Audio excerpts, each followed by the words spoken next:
And now it's time for another vacation rental mailbag. Yes! Hi there, I'm Angela Brown, and this is Ask a House Cleaner. This is a show where you get to ask a house cleaning question, and I get to help you find an answer. Now, on Wednesdays on this show, we do what's called Vacation Rental Mailbag, and it's designed for the Airbnb industry. These are vacation rental owners that have properties that you rent instead of staying at a hotel. But here's the catch.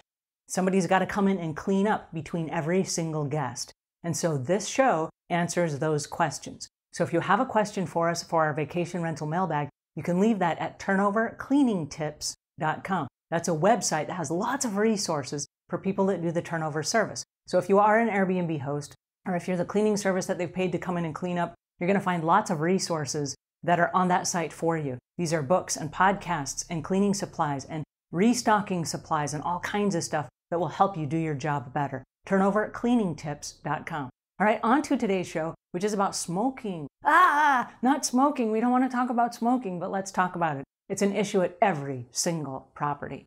Okay, so the first guest writes in and they want to know, is the Airbnb supposed to put up a placard that says no smoking, or is that like overkill?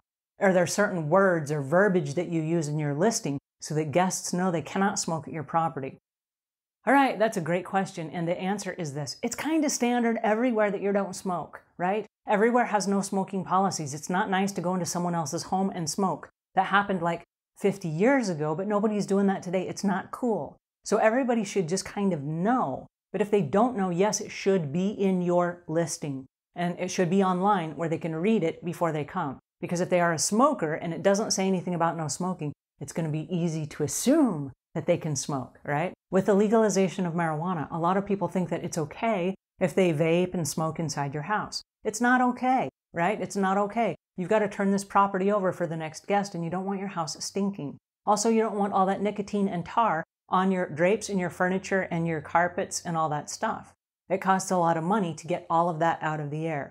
So no smoking in your listing. And you can have simple words like, no smoking allowed, right? You don't have to use fancy words. Just come right out and say no smoking allowed. Now you can be more specific and say no smoking allowed on the property.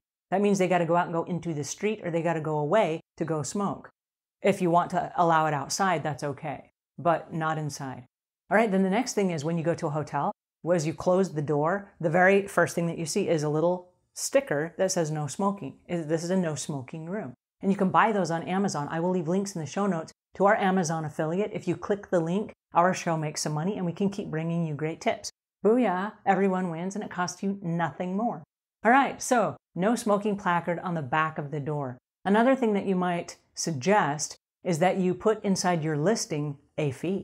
And so if you do smoke in our property, here's how much it costs. Now also in the back of the room, at a hotel room, a lot of times they have this. There will be like a little thing that says, here's the going rate for this night. And if you smoke, it's going to be an extra $250 charge for us to come in and renovate and repair the air. And what that means is they're going to have to bring in an ozone machine, and they're going to have to ozonate the property, or they're going to have to bring in Ozium or sprays or beads or gels or whatever it is to get rid of the smoking smell. That's going to take some time and it's going to cost some money. So there's a fee to do that. And you might list that as well in your listing and on the back of the door. That way there are no surprises. And if it happens and you hit the customer up with an extra $250, they're going to go, yeah. Okay, yeah, I saw the sign. I read it in the listing. Okay, yeah, here's the money, right? But if they never saw it, on the back of the door, how on earth are they going to know? And then they're going to say, well, it was never mentioned. I'm not paying that. Now you have a different fight you're fighting. All right, that takes us to our next question.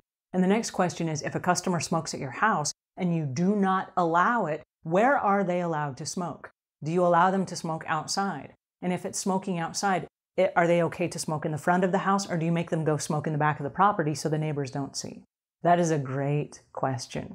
That's up to you. That's your personal preference. If you don't mind smoking in the front of your property, there are lots of properties that don't have neighbors around that are going to see if you smoke in front of the property. And so maybe smoking in the front is fine. Just please step outside. If you do live in a neighborhood or you live in a row of houses, you may want to say go out back. That way there are not people smoking in the street that are strangers that nobody's ever seen before, and they're just out smoking in front of your house. That might look weird, and they might call the cops and go, hey, there's a stranger out smoking and lingering or loitering in front of your house. If they smoke out back, all bets are off. Okay, now the next question, and this leads us to the next question. Who cleans up the cigarette butts? Is that the landscaper? Is that the house cleaner? Is it the guest? Who does that? Well, in a perfect world, to answer the question, people would not throw their cigarette butts on the ground. That's just not nice. It happens. It's not nice. But that is part of the landscaper's job. So if the guest is not going to clean up their cigarette butts, then that is the landscaper's job. When they come in and they do the mowing and the edging and the blowing, they're going to see the cigarette butts on the ground. They need to stop and pick those up. And you might pay them extra for that. That's a service you pay extra for. So I just want to let you know that that falls into the category of the landscaper.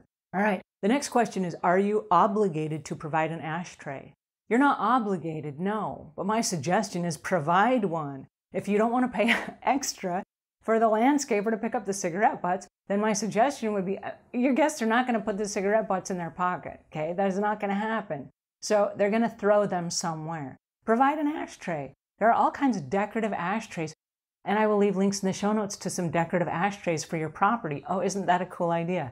Okay, so I will leave some as well so that you can check them out and provide them for your guests. That way when they're done smoking, they can put them in the ashtray. My rule of thumb is this, and this is true for everything in your home. Let the guests know what they're supposed to do. If you provide an ashtray that says, hey, throw your cigarette butts away. If you provide cleaning supplies and they open the cupboard looking for some and they're there, it says, hey, we welcome you using our cleaning supplies, right? If they get cold at night and they open the closet and there are extra linens and bedding, you're welcome to use it. It's extra. We saved it for you, right? So if you share with them, hey, we have extras of everything. Everything has a place. Put everything back in the place where it goes. Your guests will participate. If they know what the rules are, they can play along. Most guests are not belligerent, and most guests don't want to do the wrong thing. But if they come stay at your house and you make it easy for them, then they will, in this scenario, put their cigarette butts where they belong. Alrighty, so I hope that helps a little bit. If you found this helpful, please pass it on to a friend. Who knows, you may know somebody in the Airbnb space. And until we meet again, leave the world a cleaner place than when you found it.